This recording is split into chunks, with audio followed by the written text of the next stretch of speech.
سبحانك لا علم لنا إلا ما علمتنا إنك أنت العليم الحكيم رب اشرح لي صدري ويسر لي أمري واحلل عقدة من لساني يفقه قولي कौनैन का मुख्तार खुदा तुमको बनाया कौनैन का मुख्तार खुदा तुमको बनाया उम्मत के निगाहबान खुदा तुमको बनाया उम्मत के निगाहबान खुदा तुमको बनाया या रब मेरे आँखों में समा जाए मदीना या रब मेरे आँखों में समा जाए मदीना मुद्दत से मेरे दिल में तमन्नाए मदीना मुद्दत से मेरे दिल में तमन्नाए मदीना ঐতিহ্যবাহী হালিমপুর পাঞ্জারাই হাফিজ আব্দুল মান্নান হাফিজিয়া মাদ্রাসার উদ্যোগে বার্ষিক মহাসম্মেলনের মহতারাম সভাপতি জনাব সিরাজুল ইসলাম সাহেব, সাবেক মেম্বার পাঞ্জারাই, প্রধান অতিথি হজরত মাওলানা নজমউদ্দিন চৌধুরী সাহেব, সাহেবজাদায়ে ফুলতলি, বিশেষ অতিথিবৃন্দ মাওলানা সাদিকুর রহমান সাহেব, সাহেবজাদায়ে বিলপাড়ি, প্রিয় ভাই হাফিজ মাওলানা ফজলুর রহমান সাহেব হালিমপুর, মাওলানা আতাউর রহমান ওসমানী সাহেব দিনারপুরি, ভাই হাফিজ মাওলানা মিলাদ হোসাইন সাহেব ইমাম ও খতিব পাঞ্জারাই জামে মসজিদ, মঞ্চে উপবিষ্ট উলামায়ে কেরাম, মুরব্বিয়ান আযম, আমার সামনে বসা নবী প্রেমিক, আল্লাহ প্রেমিক, কোরআন প্রেমিক, ওলি প্রেমিক মুসলমান ভাইয়েরা, বাবারা, বন্ধুরা, পর্দার আড়ালে অবস্থানরতা মা ও বোনেরা, সকলের খেদমতে আবারও আমার আন্তরিক সালাম। আসসালামু আলাইকুম ওয়া রাহমাতুল্লাহি ওয়া বারাকাতুহু। ওয়া আলাইকুম আসসালাম ওয়া রাহমাতুল্লাহি ওয়া বারাকাতুহু। অসংখ্য অগণিত শুকর ও সুজুদ ওই মহান রব্বুল আলামিনের দরবারে, যিনি এশার নামাজের পরপর হাজার হাজার বান্দাদের থেকে যাচাই বাছাই করে আমাদেরকে পছন্দ করে, মহব্বত করে, ভালোবেসে জান্নাতের বাগানে, গুনাহ মাফের মজলিসে, নেককার বান্দাদের সোহবতে জুড়ে মিলে বসে দুরূদ শরীফ পড়ার, জিকির করার সৌভাগ্য আমাদেরকে দান করে দিলেন। এজন্য জবান খুলে মহব্বতের আওয়াজে বলবেন, এই গুনাহ মাফের মজলিসে নেককার বান্দাদের সোহবতে আসতে পেরে, বসতে পেরে আমরা খুশি না বেজার? খুশি। এরকম আরও বহু সুযোগ যাতে আল্লাহ আমাদেরকে দান করে দেয়, এটাই যাতে আমাদের জীবনের শেষ মাহফিল না হয়, এই আশা দিলে রেখে অন্তরের অন্তঃস্থল থেকে হৃদয়ের পুঞ্জীভূত সকল ভালোবাসা উজাড় করে একসাথে সমস্বরে উঁচু আওয়াজে মহান মুনিবের দরবারে শুকরিয়া আদায় করি, মহব্বতের আওয়াজে দিল খুলে বলি আলহামদুলিল্লাহ। আলহামদুলিল্লাহ। আমি আপনাদের সামনে কোরআনে করিমের অতি পরিচিত সূরা আর রহমান থেকে আয়াত পড়েছি। চেষ্টা করব তেলাওয়াতকৃত আয়াত এবং হাদিসের টুকরার সমন্বয়ে কিছু কথা বলার। আল্লাহ আমাকে বলার, আপনাদেরকে ধৈর্যের পরিচয় আমলের নিয়তে শ্রবণ করার তৌফিক দান করে দিক। মহব্বতে বলি আল্লাহুম্মা আমিন। আল্লাহুম্মা আমিন। আল্লাহর দয়া অনুগ্রহের কোনো শেষ নাই, কুল কেনারা নাই। আল্লাহ আমাদের উপর যত দয়া করেছেন, যত অনুগ্রহ করেছেন, এগুলো হিসাব মিলে শেষ করা যাবে না। আল্লাহ নিজেই বলছেন, যদি তামাম দুনিয়ায় যত সমুদ্র মহাসমুদ্র আছে এগুলো সব কালি বানানো যাইতো, কালি বানায় দেওয়া হইতো, আর সমস্ত বৃক্ষ তরুলতা যদি কলম বানানো হতো, আমি আল্লাহর নেয়ামতের কথা যদি লেখা আরম্ভ করা হতো, বলে কাগজও ফুরায় যাইত, ওই কালিও ফুরায় যাইত, কলমও ফুরায় যাইত, আমি আল্লাহর নেয়ামতের কথা কখনো লিখে শেষ করা সম্ভব হতো? সুবহানাল্লাহ। বলে একবার না বারবার যদি সমস্ত সমুদ্র মহাসমুদ্রের পানি কালি বানাও আর লেখো, বলে সম্ভব না, শেষ করা যাবে না। এই ছোট ভাই, এই কই যাও? বসে থাকো, বসে থাকো। তাহলে এত দয়া অনুগ্রহ আল্লাহ আমাদের উপর করেছেন। আল্লাহ নিজেই বলতেছেন, কুল লাউ কানাল বাহরু মিদাদাল লিকালিমাতি রাব্বি লানাফিদাল বাহরু ক্বাবলা আন তানফাদা কালিমাতু রাব্বি ওয়ালাউ জিনা বিমিসলিহি মাদাদা।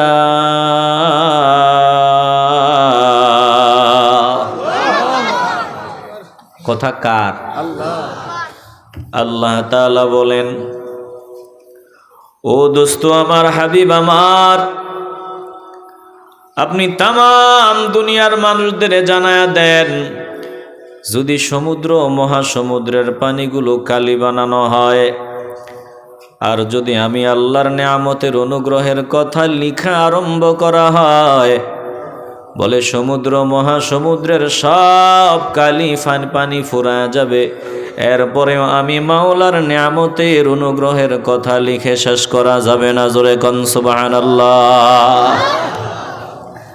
কত দয়া, কত অনুগ্রহ আল্লাহ আমাদের উপর করেছেন। আল্লাহ কোরআনের অন্য জায়গায় বলেন, যদি তোমরা হিসাব মিলাইতে চাও, হিসাব মিলানো সম্ভব হবে না। এত নেয়ামত, এত অনুগ্রহ আমি তোমাদের উপর করেছি। আল্লাহ বলেন, ওয়া আতাকুম মিন কুল্লি মা সাআলতুমুহ ওয়া ইন তাউদ্দু নি'মাতাল্লাহি লা তুহসুহা ইন্নাল ইনসানা লাযালুমুন কাফফার। মন চাইলে মহব্বতে আওয়াজ দিয়া বলেন আল্লাহু আকবার। আল্লাহ তাআলা বলেন, ও দোস্ত গো, আপনি বলে দেন, আমি আল্লাহ তাদেরকে সব নেয়ামত দিলাম, কোনো নেয়ামত বাকি রাখি নাই। তুমি এটা আবার দর্শকা ওয়াজ তো আমি করি, এই যে সাউন্ড এক এক রকম হইলে আমি কথা কইতে পারবো? তাইলে দর্শকা এই মাইক্রোফোন দিয়ে আমাকে কষ্ট দাও তোমরা। সাউন্ড তো মাশাআল্লাহ ভালোই, কিন্তু এই মাইক্রোফোনে বকে চাপ দিয়ে ধরে রাখে। 3000, ওই যে 3400, 5000 এই পাওয়ারের মাইক্রোফোন দিবা। এইটা তো এইটা আরে না, পয়েন্ট 101 দিয়ে কথা বলতে কষ্ট হয়। তুমি 5000 ওয়ার্ডের মাইক্রোফোন দিব, ওই যে গান বাজনায় ভালোগুলা দেয়, আর তাফসির কোরআনের মাহফিলে 101 একটু ভালোগুলা দিও, আল্লাহ তাআলা উত্তম জাযা দান করবে, যাতে বক্তাদের ওয়াইজদের কথা বলতে কষ্ট না হয়। না মা সাউন্ড ভালো আলহামদুলিল্লাহ, ওই যে আরও ভালো হইতো, বেস্ট হইতো যদি এই মাইক্রোফোনগুলো অন্তত 2200, 3400, 5000 ওয়ার্ডের যেগুলো, ওইগুলো দিলে। আপনারাও টাকা পয়সা একটু বাড়ায় দিয়েন, কারণ এই ফ্যান্ডেল কিছু না থাকলেও চলে। যদি মাইক কথা বলতে আরাম লাগে তাইলে আর কিচ্ছু লাগে না। রাগ করছেন নাকি আপনারা? তুমি ভলিউম ধরো না, যেমন আছে তেমন থাকে। তাইলে আল্লাহ যত নেয়ামত দিছেন, এই নেয়ামত গণনা করে হিসাব মিলানো যাবে? আল্লাহ তাআলা বলেন, সব নিয়ামত দিলাম, কোন নিয়ামত আমি আল্লাহ বাকি রাখি নাই। তোমাদের চাওয়া সব নিয়ামত আমি আল্লাহ তোমাদেরকে দান করে দিয়েছি। ওয়া আতাকুম মিন কুল্লি মা সাআলতুমুহ, সব নিয়ামত আম করে দিয়েছেন কে? আল্লাহ। আল্লাহ বলেন ওয়া ইন তাউদ্দু নি'মাতাল্লাহি লা তুহসুহা, যদি নিয়ামত গণনা করতে চাও, হিসাব মিলাইতে চাও, লা তুহসুহা, না না না, আমি যত নিয়ামত দিলাম এই নিয়ামত হিসাব মিলানো কখনো সম্ভব না। জোরে কোন আল্লাহু আকবার।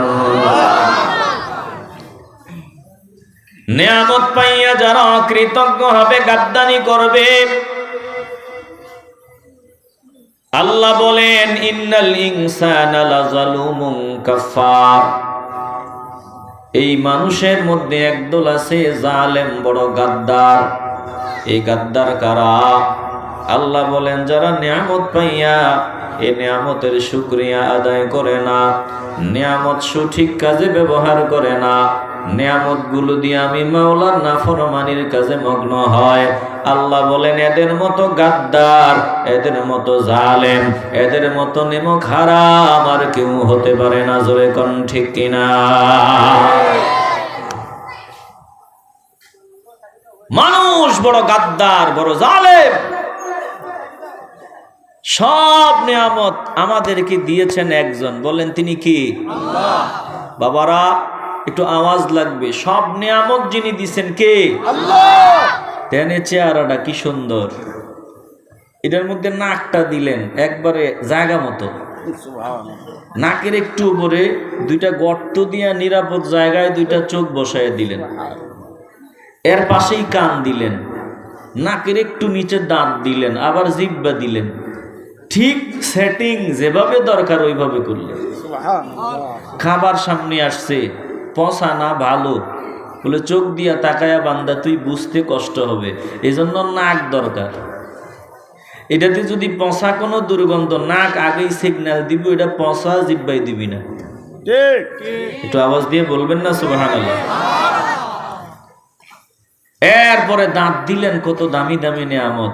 জিহ্বা মেশিন একটা, আঙ্গুর দিলে এটার স্বাদ একরকম, রসগোল্লার স্বাদ আরেক রকম, বলে এক এক জিনিসের এক এক রকম স্বাদ। জিহ্বা একটা, সব তো একরকম লাগার কথা, কিন্তু হরেক রকম স্বাদ নেওয়ার সক্ষমতা এই জিহ্বায় দান করে দিলেন কে? আল্লাহ।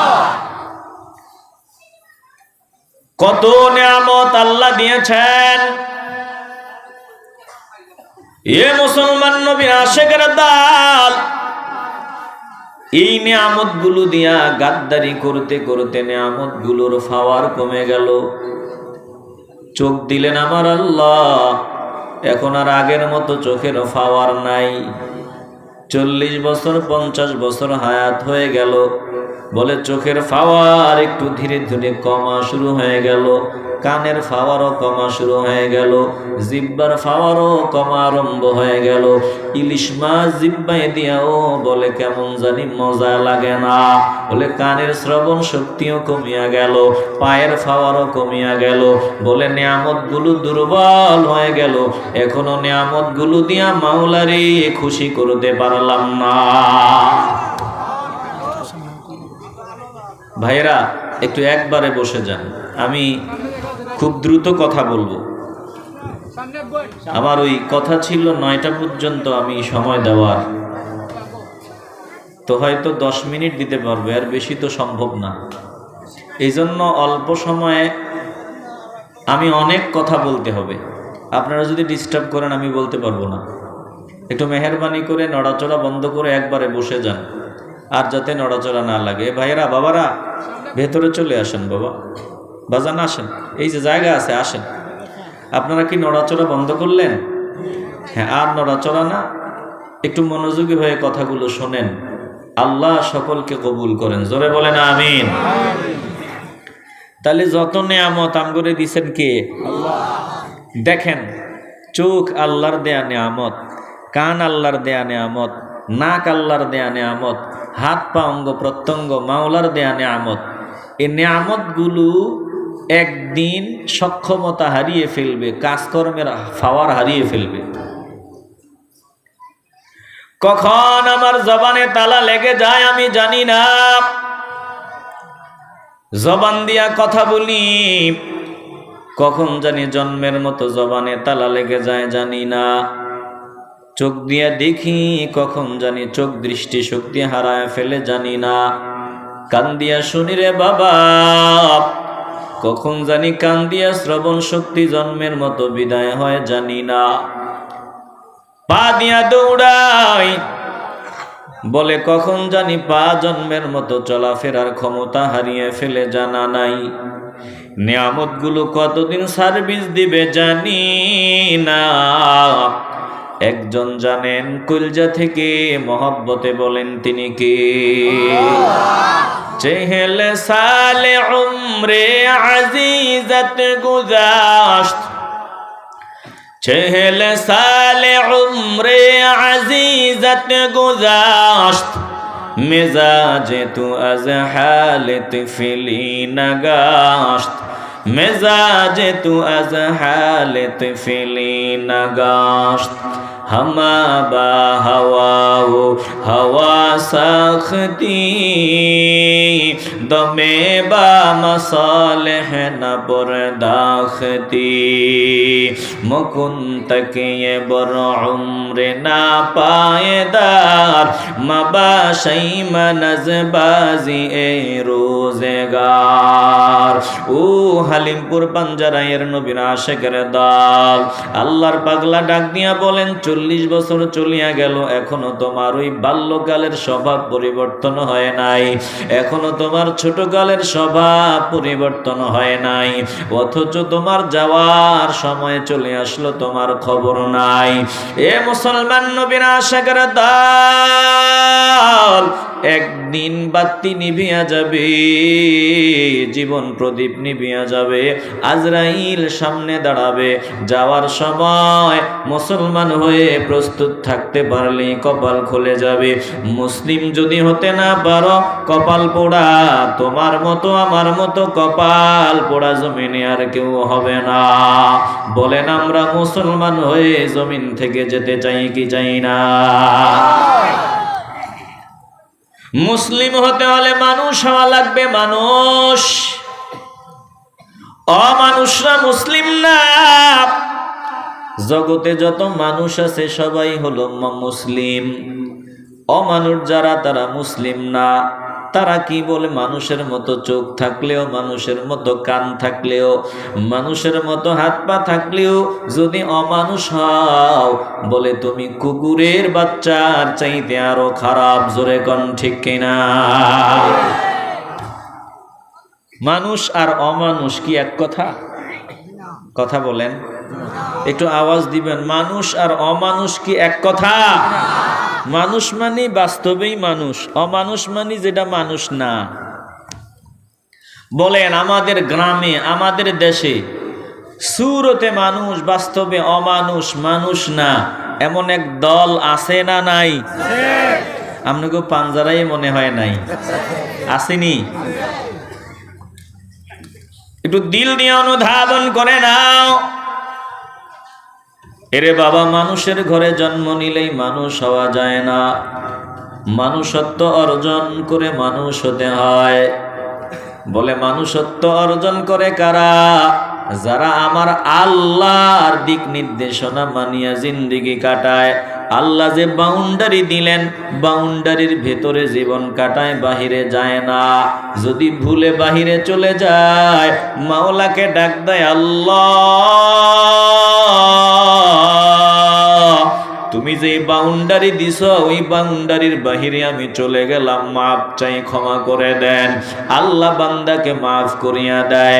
আর যারা বারবার জেনে শুনে আল্লাহ যে বাউন্ডারি দিলেন, সীমারেখা দিলেন, এই বাউন্ডারির বাহিরে যায়, আবার গাদ্দারি করে, বলা আরে সুরতে মানুষ, বাস্তবে কুকুরের চাইতে আরো খারাপ। জোরে কোন ঠিক কিনা?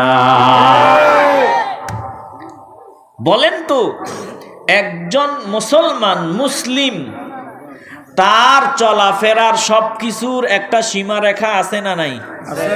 যুবক ভাইয়েরা আওয়াজ দিবেন, আছে না নাই? বাউন্ডারি।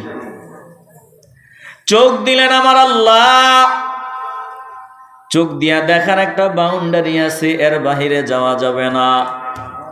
কান দিলেন আমার আল্লাহ, কান দিয়া শোনার একটা সীমা আছে, এর বাহিরে কিছু শোনা যাবে না। পা দিয়েছেন আমার আল্লাহ, এই পা দিয়া যাওয়া যাবে কিন্তু সব জায়গায় যাওয়া যাবে না। জিহ্বা দিলেন আমার আল্লাহ, জিহ্বা দিয়া সব কিছুর স্বাদ নেওয়া যাবে না। জিহ্বা দিয়া যা খুশি তা বলা যাবে না। বলে প্রত্যেকটা অঙ্গ প্রত্যঙ্গ কতটুকু পর্যন্ত পরিচালিত হবে, বলেন এটার সীমা রেখা আছে না নাই? আসতে বলবেন না, জবান খুলে বলেন আছে না নাই? এই সীমার হেফাজত যারা করবে তারা মুমিন, আর যারা মুমিন তারাই মুসলিম। বলে মুসলিম যারা তারাই মানুষ। কথা কয় না? কথা কার? সীমারেখা আসেনি? ওয়াল হাফিজুনা লিহুদুদিল্লাহ ওয়া বাশশিরিল মুমিনিন।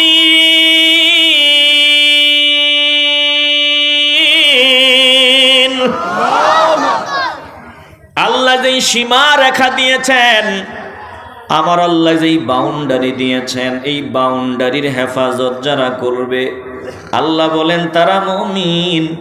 ও দোস্ত, মুমিনদেরকে জান্নাতের সুসংবাদ শোনায় দিন। বলেন আমরা খাঁটি মুমিন হতে চাই কি চাই না? আওয়াজে মনে হয় ভেজাল আছে, একটু আওয়াজ দেন। আমরা খাঁটি মুমিন হতে চাইনি? তাইলে সীমা রেখা দিছেন, এই সীমার বাহিরে চলতে হবে। চোখ দিয়া নিজের বউয়ের দিকে দেখব, যত মন চায় নজরে নজরে সওয়াব। চোখ দিয়ে যদি আরেকজনের বউয়ের দিকে নজর দিয়া কই অমুকের বউরে, সীমা রেখার হেফাজত হলো না খেয়ানত হলো? কান দিয়া শুনবো কোরআন, কান দিয়া শুনবো সুন্নাহর বাণী, ভালো ভালো জিনিস। কানে হেডফোন লাগাইয়া যদি রাস্তা দিয়া মাথা ঝুলাইতে ঝুলাইতে হাঁটেন, যুবক ভাইয়েরা, কান যে আল্লাহ দিলেন, বলেন এটা হেফাজত হলো না খেয়ানত হলো? জবান দিয়েছেন আমার আল্লাহ, বান্দা তুমি জবান দিয়া সুবহানাল্লাহর আওয়াজ দিবা, আলহামদুলিল্লাহ, আল্লাহু আকবার, তাকবীরের আওয়াজ, রিসালাতের আওয়াজ, কোরআন তেলাওয়াত করবা, দুরূদ পড়বা, জিকির করবা, প্রয়োজনে ভালো ভালো কথা বলবা। জবান দিয়া যদি গালি দাও, বলেন এটা খেয়ানত হলো কি হলো না? আসতে বলবেন না, জবান খুলে বলেন। গালি দানেওয়ালা কি আমার সামনে দুই একজন নাইনি? কথা কয় না? আসেনি? জবান দিলেন, জিহ্বা দিলেন আল্লাহ গালি দেওয়ার জন্য। পা দিয়েছেন আমার আল্লাহ, বান্দা পাও দিয়া দুনিয়াতে যত কাজ প্রয়োজন করবা, কিন্তু সাবধান, পাও দিয়া হাঁটিয়া হাঁটিয়া সিনেমা হলে যাওয়া যাবে না, গান বাজনায় যাওয়া যাবে না। মুসলমান নবীর আশিকের দল, তাইলে এই নিয়ামত গুলো আমার আল্লাহ দিলেন, এগুলোর হেফাজত যারা করবে তারা মুমিন। খেয়ানত যারা করবে, বলেন আমানতের খেয়ানতকারী, এদেরকে আপনারা কি বলেন? আমানতের খেয়ানতকারীরে কি কন? আমগোই দিকে মুনাফিক কয়, আমগোই দিকে কি কয়? তাইলে একটু জোরে কন, আমানতের খেয়ানতকারীদের কি কয়? তাইলে যা আছে এইগুলো আমানত। আমানত আমগরে দিছেন কে? আল্লাহ। যখন আল্লাহ চাইবে ফিরিয়ে দিতে হবে। এখন আমরা যদি আমানতের খেয়ানত করি, তাইলে আমরা কোন ফেক? একটু আওয়াজ দিবেন, কোন ফেক? কষ্ট পাইতেছেন নাকি আপনারা? মুসলমান নবীর আশিকের দল যেটা বুঝাইতে চাই, মুসলমান মন মতো চলতে পারবে না, ইচ্ছা মতো কাজ করতে পারবে না, ইচ্ছা মতো বলতে পারবে না, যেদিকে ইচ্ছা ওইদিকে তাকাতে পারবে না, যা ইচ্ছা তা শুনতে পারবে না, যেখানে ইচ্ছা ওখানে যেতে পারবে না। আল্লাহ তাআলা বলেন, দোস্ত আপনি বলেন, কুল্লা আত্তাবিউ আহওয়াআকুম ক্বাদ দালালতু ইযা ওয়া মা আনা মিনাল মুহতাদিন।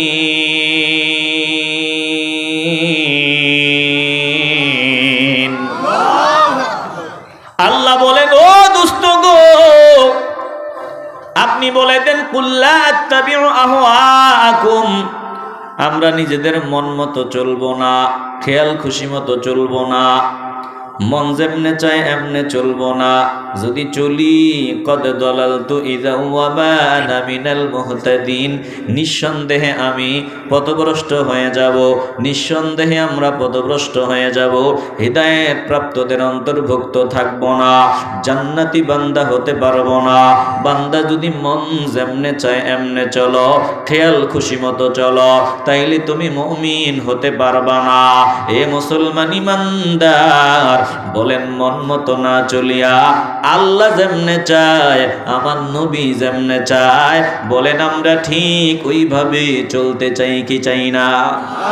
যুবক ভাইরা আওয়াজ দাও, বৃদ্ধ বাবারাও আওয়াজ দেন। আল্লাহ যেভাবে চায়, নবী যেইভাবে চায়, বলেন ওইভাবে চলতে চাই কি চাই না? তাইলে আপনি মানুষ, একটু দিল দিয়ে অনুধাবন করেন, মানুষ হওয়ার জন্য কি দরকার? সূরা রহমান তেলাওয়াত করলাম, ভালো করে দিল দিয়ে অনুধাবন করবেন। আল্লাহ মানুষ হওয়ার জন্য কি দরকার বলে দিছেন। আল্লাহ বলেন আর রহমান আল্লামাল কুরআন খলাকাল ইনসান আল্লামাহুল বায়ান। আল্লাহু আকবার বলেন। আপনারা সূরা রহমান পারেন না? একটু ভালোবাসা নিয়ে পড়েন না, খুশি হবেন। আল্লাহ বলেন আর রহমান আল্লামাল কুরআন খলাকাল ইনসান আল্লামাহুল বায়ান। আল্লাহ বলেন আর রহমান, শুরুতেই আল্লাহর দয়ার কথা আল্লাহ বললেন। আল্লাহ বলেন আমি রহমান। আল্লাহ তাআলা বলেন আমি রহমান। আল্লাহ মানুষের উপর দয়া করেছেন, অনুগ্রহ করেছেন। আল্লাহ বড় দয়াবান। আল্লাহ তাআলা তার দয়ার কথা বলিয়া বললেন শুনিয়া লও, আল্লামাল কুরআন, আমি যে দয়া করেছি, বড় দয়া করেছি তোমাদেরকে কোরআন শিক্ষা দিয়া। আল্লাহ আমাদেরকে কোরআন শিখালেন। এরপরে আল্লাহ বললেন খলাকাল ইনসান। আল্লাহ আগে বললেন আমি কোরআন শিক্ষা দিলাম, এরপরে বললেন খলাকাল ইনসান, আমি মানুষ সৃষ্টি করলাম। তাইলে আগে আল্লাহ কোরআনের শিক্ষার কথা বললেন, এরপরে মানুষ সৃষ্টির কথা বললেন। আমরা যদি চিন্তা করি জাগতিক জ্ঞান দিয়া, আগে মানুষ পরে শিক্ষা, কিন্তু আল্লাহ বলেন না না না, আগে কোরআন, আগে কোরআন পরে মানুষ। জোরে কোন আল্লাহু আকবার। আমরা বললে কি আগে বাচ্চা থাকুক এরপরে পড়াশোনা, কথা কয় না, বাঁচলে না পড়াশোনা। আল্লাহ বলে না, জীবনের কোনো অস্তিত্বই নাই যদি পড়াশোনা না থাকে। আগে পড়াশোনা, আগে কোন পড়াশোনা? কোরআনের লেখাপড়া, কোরআনের পড়া। কথা কোন ঠিক কিনা? কেন আল্লাহ আগে কোরআন শিক্ষার কথা বললেন, এরপরে মানুষের সৃষ্টির কথা বললেন। আমরা যদি চিন্তা করি মানুষ থাকলেই না পড়াশোনা, মানুষ না থাকলে পড়াশোনা, মানুষ না থাকলে কে পড়াশোনা করবে? এজন্য আগে মানুষ পড়ে লেখাপড়া। আল্লাহ বলে না না না, আগে কোরআন, এরপরে খলাকাল ইনসান। তিনি শিখালেন কোরআন, সৃজন করলেন ইনসান। এ মুসলমান ইমানদার, তার মানে আমার আল্লাহ বুঝায় দেয়, যদি মানুষ হতে চাও, ইনসান হতে চাও, আমার কোরআন সামনে নাও, কোরআন বুকে নাও, কোরআন তেলাওয়াত করো, কোরআন অনুযায়ী জিন্দেগি গঠন করো। যারা কোরআন অনুযায়ী জিন্দেগি গঠন করবে তারাই মানুষ হিসাবে পরিগণিত হবে। যারা কোরআন অনুযায়ী চলবে না, ওরা মানুষ হওয়া অসম্ভব, মানুষ হতে পারে না। জোরে কোন ঠিক কিনা? বলেন আমরা মানুষ হতে চাইনি? আসতে বলবেন না, মানুষ হতে চাইনি। মানুষ হওয়ার জন্য কোরআনের শিক্ষার বিকল্প কোনো ব্যবস্থা নাই। মানুষ যদি হতে চাও, বলে আল্লাহর নবীর আদর্শ বাদ দিয়া মানুষ হওয়া যাবে না, কোরআন বাদ দিয়া মানুষ হওয়া যাবে না। এখন জীবন্ত কোরআন হলো রাহমাতুল লিল আলামিন, আর এই যে তেলাওয়াত করলাম এটা আমার নবীর কষ্টের সম্পদ, আমার আল্লাহর কালাম। কোরআনের প্র্যাকটিক্যাল চেহারা যদি দেখতে চাও আমার নবীর দিকে নজর দাও। আমার নবী জীবন্ত কোরআন, কারণ কোরআনের 16 আনা সব কিছু আমার নবীর ভিতরে ছিল। জোরে কোন ঠিক কিনা? আপনারা কি বিরক্ত হইতেছেন নাকি? একটু হৃদয় দিয়ে উপলব্ধি করেন, তাইলে কোরআনকে বাদ দিয়া, নবীকে বাদ দিয়া কেউ কি মানুষ হতে পারবে? না। মানুষ হওয়ার জন্য জীবন্ত কোরআন লাগবে, রাহমাতুল লিল আলামিনকে। আর আল্লাহর কালাম যেটা আমরা বইয়ের মতো দেখি, বলে এই কোরআন আর জীবন্ত কোরআন, দুই কোরআনকে মহব্বত করতে হবে এবং ওই কোরআন অনুযায়ী চলতে হবে। কথা কোন ঠিক কিনা? এছাড়া মানুষ হওয়ার কোনো সুযোগ নাই। আমি বোঝার জন্য আপনাদেরকে বলি, এটা আপনার মা, এটাকে মা ডাকবা, আর মায়ের মর্যাদা এই। এটা তোমার বিবি, এটা বিবির আসন এই জায়গায়। বলে এটা তোমার কন্যা, কন্যার আসন এই জায়গায়। এটা তোমার বোন, বোন হিসাবে বোনের মর্যাদা কোথায়? বোনের জন্য কিরকম ভালোবাসা বরাদ্দ, আমার বিবির জন্য কেমন মহব্বত বরাদ্দ, আমার মায়ের জন্য কেমন মহব্বত বরাদ্দ। কে আমার মা, কে আমার বিবি, কে আমার কন্যা, কে আমার বোন? বলে এই পরিচয় আমাদেরকে দিয়েছেন আল্লাহ তাআলা। জোরে কোন ঠিক কিনা? এখন আপন বোন কি বিয়ে করা যাবে না? এটা আমরা কোত্থেকে শিখলাম? বলে কোরআন সুন্নাহ থেকে শিখলাম, আল্লাহ রসুলের কাছ থেকে শিখলাম। কথা কোন ঠিক কিনা? মদ খাওয়া যাবে না, হারাম। কোত্থেকে শিখলাম? কোরআন থেকে শিখলাম। বলে চোখের হেফাজত করতে হবে, অন্যজনের বউয়ের দিকে খারাপ নজরে তাকানো যাবে না। কোত্থেকে শিখলাম? কোরআন থেকে শিখলাম। এভাবে যত কিছু আছে, পরের হক নষ্ট করা যাবে না, গালি দেওয়া যাবে না, গীবত করা যাবে না, একসাথে দুই বোনকে বউ বানানো যাবে না, আপন বোনকে বিয়ে করা যাবে না, বলে আমার কন্যাকে বিয়ে করা যাবে না। এই সব কিছু শিখলাম আল্লাহর কোরআন রসুলের সুন্নাহ থেকে। কথা কোন ঠিক কিনা? একটু চিন্তা করে দেখছিননি, যদি আল্লাহ কোরআন না দিতেন, নবীকে না দিতেন, তাইলে মানুষের মধ্যে আর কুকুরের বাচ্চার মধ্যে কোনো পার্থক্য নির্ণয় করা সম্ভব হতো? আসতে বলবেন না, হতো?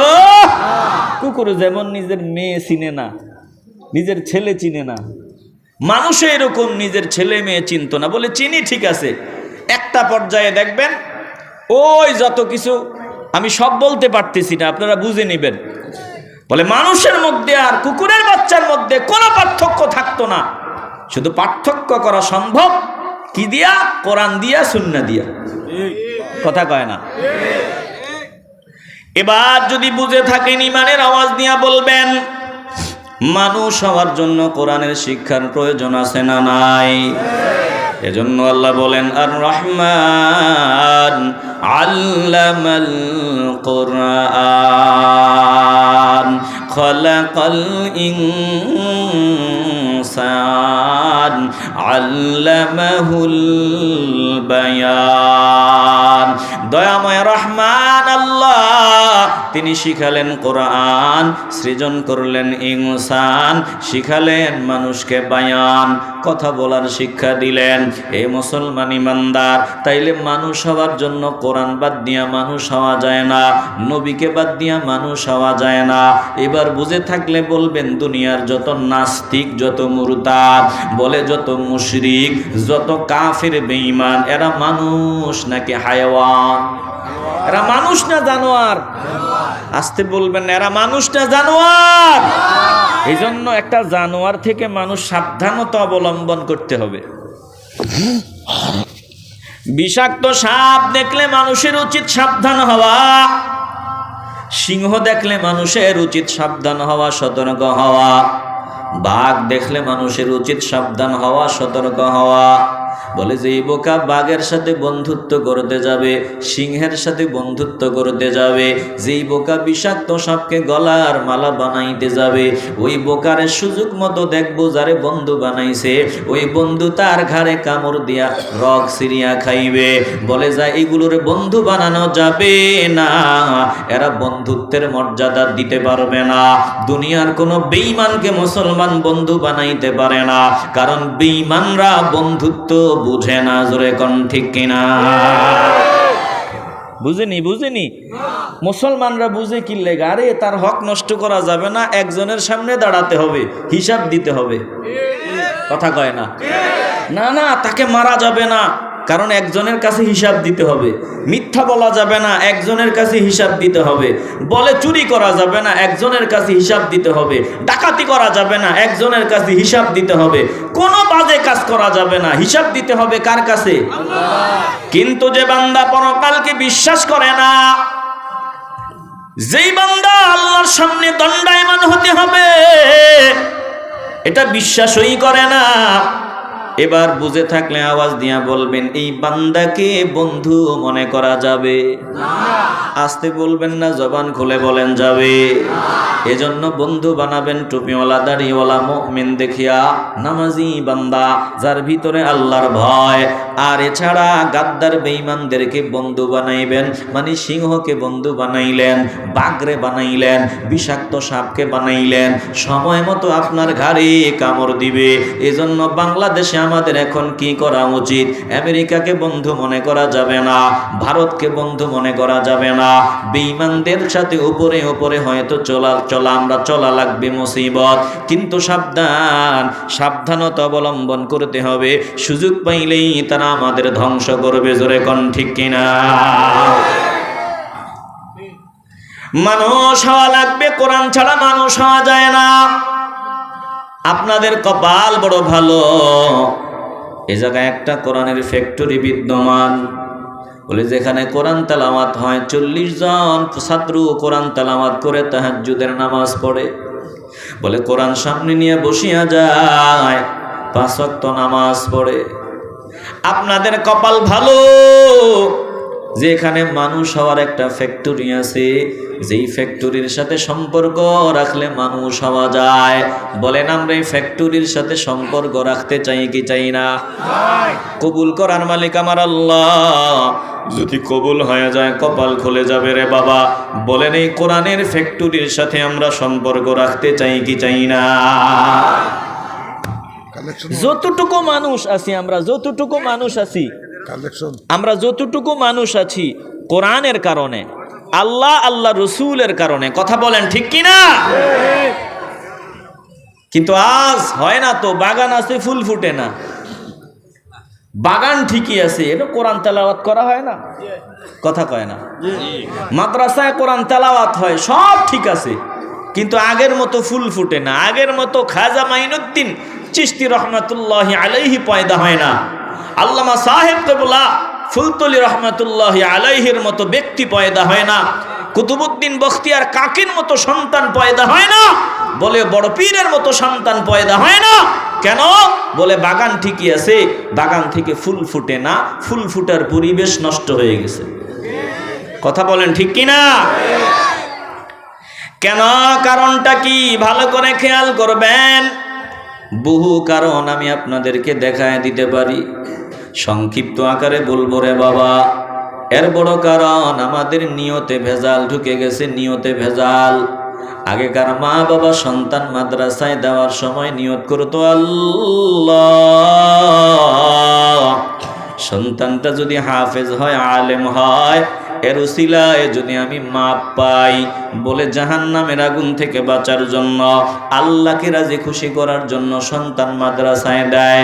এখন মা বাবা সন্তান মাদ্রাসায় দেয়, টিভির ভিতরে পড়া দেখিয়ে উদ্বুদ্ধ হয়, আন্তর্জাতিক পুরস্কার পাইছে এটা দেখিয়ে উদ্বুদ্ধ হয়, মনে মনে চিন্তা করে ওই ছাত্র 50 লক্ষ টাকার পুরস্কার পায়, আমার সন্তানটাও এরকম আন্তর্জাতিক পর্যায়ের হাফেজ হবে। বলে আন্তর্জাতিক ইন্টারন্যাশনাল হাফেজ বানাবার নিয়তে বাপ মা সন্তানকে মাদ্রাসায় ভর্তি করায়। জোরে কোন ঠিক কিনা? আবার আগেকার মা বাবা সন্তান মাদ্রাসায় নিয়া হুজুরকে ডাক দিয়া বলতো, হুজুর দিয়া গেলাম গোস্তগুলো আপনার, হাড্ডিগুলো আমার। হা করে তাকায় থাকতাম, কি কয় গোস্ত? বলে হুজুরের হাড্ডিগুলো আমার মার বাবার। কি বলছ? বলে বুঝো নাই, একটু সামান্য বেয়াদবি হবে, শরীরের গোস্ত একটুও থাকবে না, সাবধান, বেয়াদবি চলবে না। এখন ওই মাদ্রাসার ভিতরে 40টা ছাত্র বলে ছোট ছোট, এরা একটা আর একটার সাথে দুষ্টামি করে, একটা আর একটার সাথে ঝগড়া করে, কথা শোনে না। ওস্তাদ 10 বার সুন্দর ভাষায় বলছে, শোনে না। এবার ওস্তাদ ডাক দিয়ে বলছে, হাতটা আগায়া দি। হাতের তালুতে আস্তে করে বাড়ি দিতে গিয়া ওই যে হাত নাড়া দিছে, এই জায়গায় একটু আঘাত লাগছে, একটু বেতের বাড়ির দাগ পড়ে গেছে। পড়ানোর জন্য মারে নাই, পড়ার জন্য আঘাত করে নাই, দুষ্টামি যাতে না করে জন্য। এটা শৃঙ্খলার জন্য বেত একটু দরকার আসেনি? কথা বলেন না, আসেনি? কিন্তু না না, এইরকম না যে আপনি তাকে মারতেই হবে, বিষয়টা এমন না।